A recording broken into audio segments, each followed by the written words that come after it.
ಎಲ್ರಿಗೂ ನಮಸ್ಕಾರ. ನಾನು ಡಾಕ್ಟರ್ ಮೇಘ್ನಾ ಮಹೇಶ್ ನಾಡ್ಗೇರ್. ಈ ಒಂದು ವಿಡಿಯೋದಲ್ಲಿ ಆಯುರ್ವೇದದ ಪ್ರಸಿದ್ಧ ಔಷಧೀಯ ಸಸ್ಯದ ಬಗ್ಗೆ ನಾನು ಮಾತಾಡ್ತೇನೆ.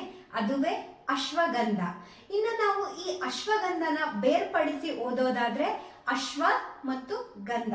ಅಶ್ವ ಅಂದ್ರೆ ಕುದುರೆ, ಗಂಧ ಅಂದ್ರೆ ವಾಸನೆ. ಈ ಸಸ್ಯದ ಬೇರುಗಳು ಕುದುರೆಯ ವಾಸನೆ ಹೊಂದಿರುವುದರಿಂದ ಇದಕ್ಕೆ ಅಶ್ವಗಂಧ ಎಂದು ಕರೆಯುತ್ತೇವೆ. ಇನ್ನು ಇದರ ವೈಜ್ಞಾನಿಕ ಹೆಸರು ಬಂದ್ಬಿಟ್ಟು ವೈಟಾನಿಯಾ ಸಾಮ್ನಿಫೆರಾ. ಈ ಅಶ್ವಗಂಧದ ಪ್ರಯೋಜನಗಳನ್ನ ನೋಡೋದಾದ್ರೆ ಇದು ನಮ್ಮ ದೇಹದ ಶಕ್ತಿಯನ್ನ ಹೆಚ್ಚಿಸುತ್ತದೆ ಮತ್ತು ಪುರುಷರಲ್ಲಿ ಟೆಸ್ಟೋಸ್ಟಿರಾನ್ ಮಟ್ಟವನ್ನು ಹೆಚ್ಚಿಸಲು ಸಹಾಯಕಾರಿಯಾಗಿರುತ್ತದೆ. ಹಾಗೂ ಪುರುಷರ ಲೈಂಗಿಕ ಆರೋಗ್ಯದಲ್ಲಿ ಅಶ್ವಗಂಧ ಬಹಳ ಮಹತ್ವದ ಪಾತ್ರವನ್ನ ವಹಿಸಿದೆ ಮತ್ತು ಇದು ರೋಗ ನಿರೋಧಕ ಶಕ್ತಿಯನ್ನ ಕೂಡ ಹೆಚ್ಚಿಸುತ್ತದೆ.